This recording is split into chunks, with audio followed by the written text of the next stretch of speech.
सयानी बुआ। कहानी मन्नू भंडारी। सब पर मानो बुआजी का व्यक्तित्व हावी है। सारा काम वहां इतनी व्यवस्था से होता जैसे सब मशीनें हों जो कायदे में बंधी बिना रुकावट अपना काम किए चली जा रही हैं। ठीक 5 बजे सब लोग उठ जाते, फिर 1 घंटा बाहर मैदान में टहलना होता, उसके बाद चाय दूध होता, उसके बाद अन्नू को पढ़ने के लिए बैठना होता। भाई साहब भी तब अखबार और ऑफिस की फाइलें आदि देखा करते। 9 बजते ही नहाना शुरू होता। जो कपड़े बुआजी निकाल दे वही पहनने होते। फिर कायदे से आकर मेज पर बैठ जाओ और खाकर काम पर जाओ। सयानी बुआ का नाम वास्तव में ही सयानी था या उनके सयानेपन को देखकर लोग उन्हें सयानी कहने लगे थे, सो तो मैं आज भी नहीं जानती।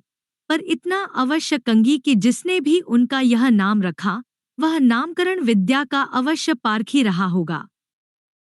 बचपन में ही वे समय की जितनी पाबंद थी, अपना सामान संभाल कर रखने में जितनी पटु थी और व्यवस्था की जितना कायल थी, उसे देखकर चकित हो जाना पड़ता था। कहते हैं जो पेंसिल वे एक बार खरीदती थीं, वह जब तक इतनी छोटी न हो जाती कि उनकी पकड़ में भी न आए तब तक उससे काम लेती थी। क्या मजाल कि वह कभी खो जाए या बार बार नोक टूटकर समय से पहले ही समाप्त हो जाए। जो रबर उन्होंने चौथी कक्षा में खरीदी थी, उसे 9वीं कक्षा में आकर समाप्त किया। उम्र के साथ साथ उनकी आवश्यकता से अधिक चतुराई भी प्रौढ़ता धारण करती गई और फिर बुआजी के जीवन में इतनी अधिक घुल-मिल गई कि उसे अलग करके बुआजी की कल्पना ही नहीं की जा सकती थी। उनकी एक एक बात पिताजी हम लोगों के सामने उदाहरण के रूप में रखते थे, जिसे सुनकर हम सभी खैर मनाया करते थे कि भगवान करे वे ससुराल में ही रहा करें, वरना हम जैसे अस्तव्यस्त और अव्यवस्थित जनों का तो जीना ही हराम हो जाएगा। ऐसी ही सयानी बुआ के पास जाकर पढ़ने का प्रस्ताव जब मेरे सामने रखा गया तो कल्पना कीजिए मुझ पर क्या बीती होगी। मैंने साफ इनकार कर दिया कि मुझे आगे पढ़ना ही नहीं। पर पिताजी मेरी पढ़ाई के विषय में इतने सतर्क थे कि उन्होंने समझाकर, डांटकर और प्यार दुलार से मुझे राजी कर लिया। सच में राजी तो क्या कर लिया, समझिए अपनी इच्छा पूरी करने के लिए बाध्य कर दिया। और भगवान का नाम गुहारते गुहारते मैंने घर से विदा ली और उनके यहाँ पहुंची। इसमें संदेह नहीं कि बुआजी ने बड़ा स्वागत किया, पर बचपन से उनकी ख्याति सुनते सुनते उनका जो रौद्र रूप मन पर छाया हुआ था, उसमें उनका वह प्यार कहाँ तिरोहित हो गया, मैं जान ही न पाई। हाँ, बुआजी के पति, जिन्हें हम भाई साहब कहते थे, बहुत ही अच्छे स्वभाव के व्यक्ति थे। और सबसे अच्छा कोई घर में लगा तो उनकी 5 वर्ष की पुत्री अन्नू। घर के इस नीरस और यंत्रचालित कार्यक्रम में अपने को फिट करने में मुझे कितना कष्ट उठाना पड़ा और कितना अपने को काटना छांटना पड़ा, यह मेरा अंतर्यामी ही जानता है। सबसे अधिक तरस आता था अन्नू पर। वह इस नन्ही सी उम्र में ही प्रौढ़ हो गई थी। न बच्चों का सा उल्लास, न कोई चहचहाहट। एक अज्ञात भय से वह घिरी रहती थी। घर के उस वातावरण में कुछ ही दिनों में मेरी भी सारी हंसी खुशी मारी गई। यो बुआजी की गृहस्थी जमे 15 वर्ष बीत चुके थे, पर उनके घर का सारा सामान देखकर लगता था माना ये सब कुछ अभी कल ही खरीदा हो। गृहस्थी जमाते समय जो कांच और चीनी के बर्तन उन्होंने खरीदे थे, आज भी ज्यों के त्यों थे, जबकि रोज उनका उपयोग होता था। वे सारे बर्तन स्वयं खड़ी होकर साफ करवाती थी। क्या मजाल, कोई एक चीज भी तोड़ दे। एक बार नौकर ने सुराही तोड़ दी थी। उस छोटे से छोकरे को उन्होंने इस कसूर पर बहुत पीटा था। तोड़फोड़ से तो उन्हें सख्त नफरत थी, यह बात उनकी बर्दाश्त के बाहर थी। उन्हें बड़ा गर्व था अपनी इस सुव्यवस्था का। वे अक्सर भाई साहब से कहा करती थी कि यदि वे इस घर में न आती तो न जाने बेचारे भाई साहब का क्या हाल होता। मैं मन ही मन कहा करती थी कि और चाहे जो भी हाल होता, हम सब मिट्टी के पुतले न होकर कम से कम इंसान तो अवश्य हुए होते। बुआजी की अत्यधिक सतर्कता और खाने पीने के इतने कंट्रोल के बावजूद अन्नू को बुखार आने लगा। सब प्रकार के उपचार करने कराने में पूरा महीना बीत गया, पर उसका बुखार न उतरा। बुआजी की परेशानी का पार नहीं, अन्नू एकदम पीली पड़ गई। उसे देखकर मुझे लगता मानो उसके शरीर में ज्वर के कीटाणु नहीं, बुआजी के भय के कीटाणु दौड़ रहे हैं, जो उसे ग्रसते जा रहे हैं। वह उनसे पीड़ित होकर भी भय के मारे कुछ कह तो सकती नहीं थी।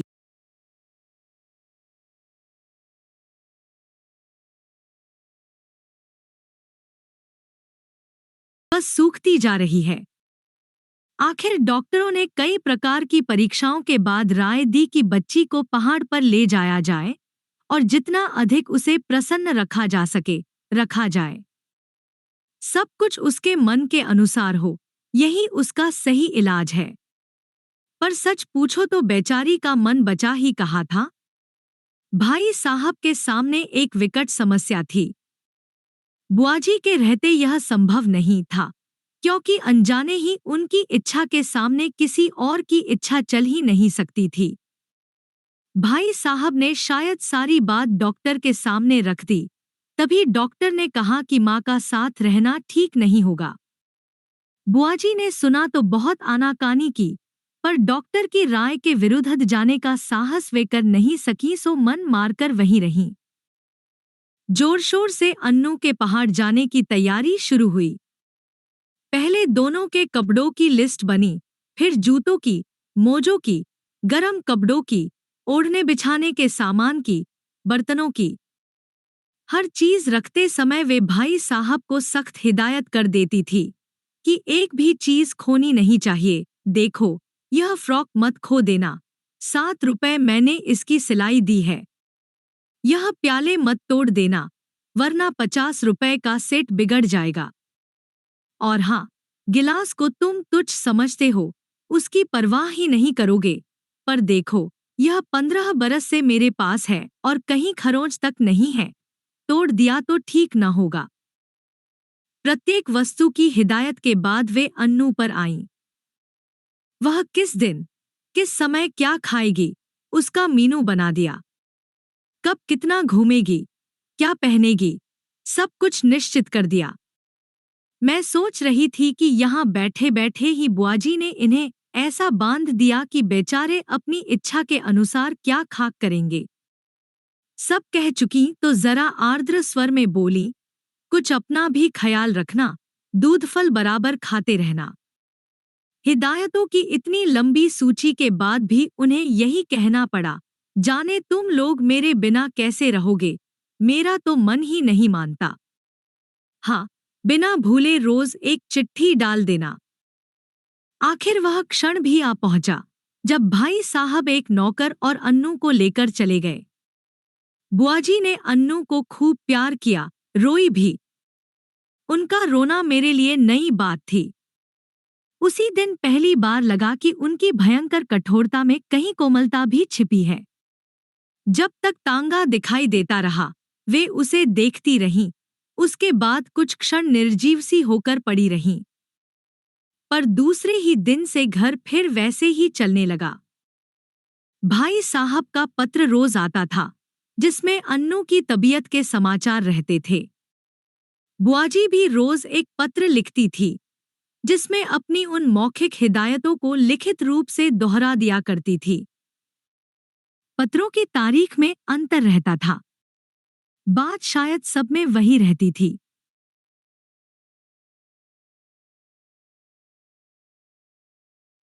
मेरे तो मन में आता कि कह दूं, बुआजी रोज पत्र लिखने का कष्ट क्यों करती हैं? भाई साहब को लिख दीजिए कि एक पत्र गत्ते पर चिपकाकर पलंग के सामने लटका लें और रोज सवेरे उठकर पढ़ लिया करें। पर इतना साहस था नहीं कि यह बात कह सकूं। करीब 1 महीने के बाद एक दिन भाई साहब का पत्र नहीं आया। दूसरे दिन भी नहीं आया। बुआजी बड़ी चिंतित हो उठी। उस दिन उनका मन किसी भी काम में नहीं लगा।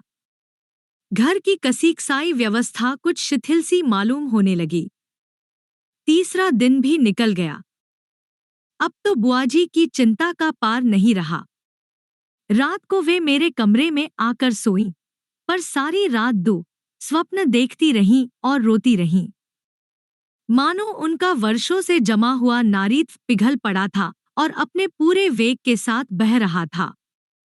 वे बार बार कहती कि उन्होंने स्वप्न में देखा है कि भाई साहब अकेले चले आ रहे हैं, अन्नाऊ साथ नहीं है और उनकी आंखें भी लाल हैं, और वे फूट फूट कर रो पड़ती।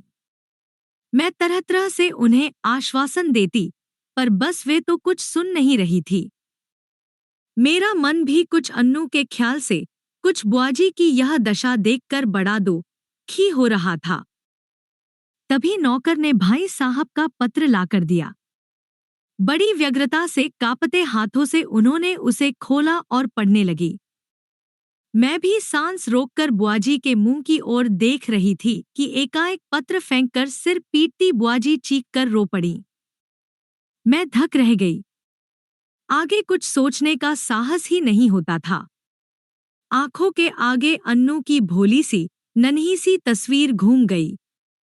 तो क्या अब अन्नू सचमुच ही संसार में नहीं है? यह सब कैसे हो गया? मैंने साहस करके भाई साहब का पत्र उठाया।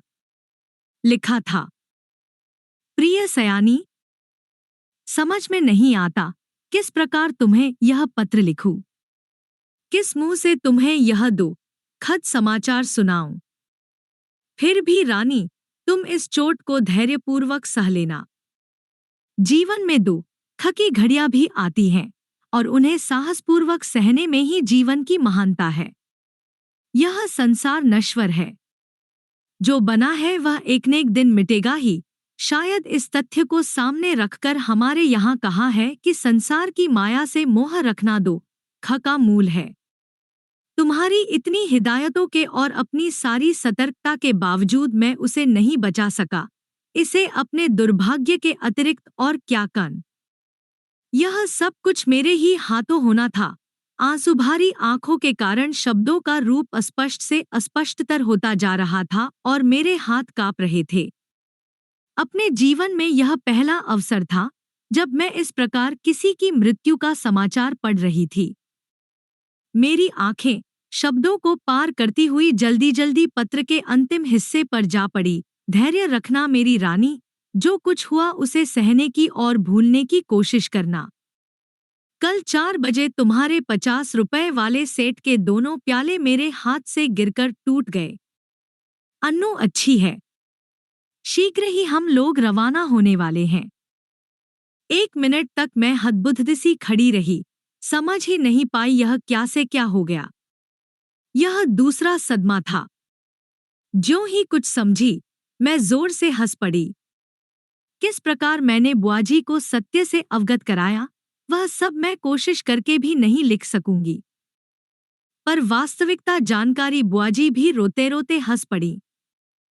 5 आने की सुराही तोड़ देने पर नौकर को बुरी तरह पीटने वाली बुआजी 50 रुपए वाले सेठ के प्याले टूट जाने पर भी हंस रही थी। दिल खोलकर हंस रही थी, मानो उन्हें स्वर्ग की निधि मिल गई हो।